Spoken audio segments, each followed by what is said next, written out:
The third South Park film to hit Paramount Plus is finally here, South Park: The Streaming Wars. So let's talk about this new Paramount Plus film.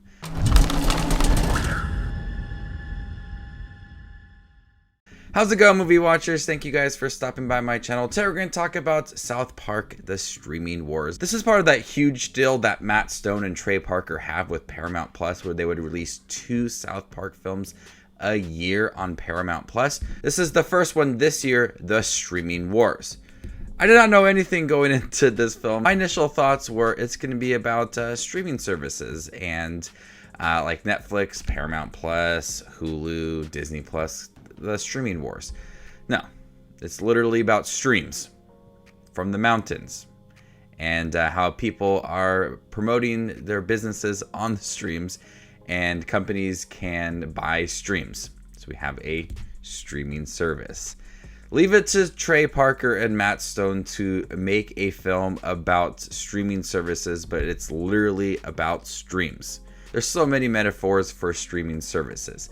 This is only 48 long, and it's not the most exciting, crazy South Park special I have seen. I've seen most of them, and a lot of them are just crazy, really over the top. This one feels a little bit tame compared to ones I have seen before, but I really was invested in the story and how everything represented streaming services. A drought forces the city of Denver to cut back on water. A lot of businesses are concerned, especially PP's splash towns, because 50% is mixed with water and pee. The city's water commissioner pays a visit to South Park, where he convinces Token's dad to lease some of the water from his stream to businesses in Denver, thus creating the town's first streaming service. Businesses are fighting to have their business promoted on this streaming service.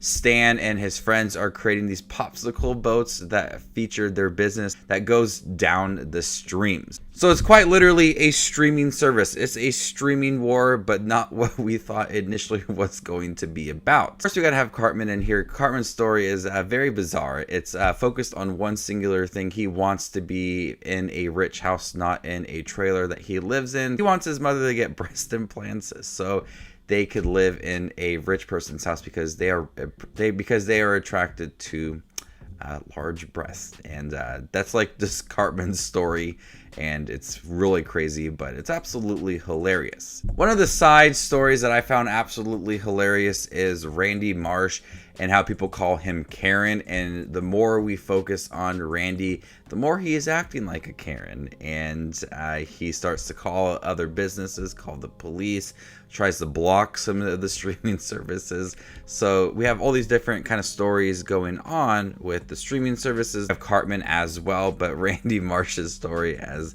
being called Karen is probably one of the highlights of the movie for me. Now, all the metaphors about it really hit hard. They are very specific on things that if you didn't know the plot and you just listened to the movie, you would think that it's literally about streaming services like Netflix and Disney Plus. But the whole movie is just about streams. And I love listening to those metaphors and how they pertain to the streams, but also they mean something else. We know they are poking fun at streaming services that we watch. So Matt Stone and Trey Parker use the dialogue to their advantage to create these metaphors. And, you know, these are all things we've seen in South Park before. And so it's fun to listen to the conversations about the actual streams, but we know what they are. For it only being 48 minutes long, it got to the point really quick and gave us everything we wanted. It's a beginning to end kind of story. Like I said, it's not the craziest South Park special I have seen. The one about COVID-19 previous last year was crazier, and I really like that one. This one's just a simple one-off story about streaming services. It's not the most exciting one, but still has a lot of jokes. It feels like the kids in here have less to do, more so Cartman, who's trying to get money for his mom's breast implants.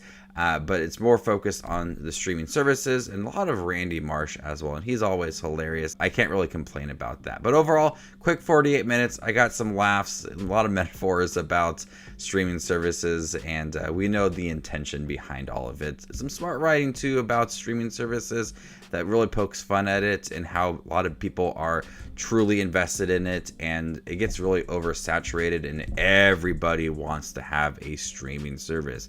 Every year something new is happening, and we see that all these businesses are starting to create these streaming services, and it really pertains to how the world is now. So before I give you my score for South Park: The Streaming Wars, make sure to check out my channel. Here I do movie reviews, trailer reactions, ranking videos, tier lists, all that fun movie related content that you see on YouTube. I do it all here, so hit that subscribe button and get it all in one spot. I'm gonna go ahead and give South Park: The Streaming Wars a B-. Thank you guys for checking my review for the new South Park special on Paramount Plus. Have you guys seen it by chance? What do you think about it? Let me know in the comment section down below, and stay tuned for more up and coming content like this. My name is Just Watching Movies, and you guys stay classy, YouTube.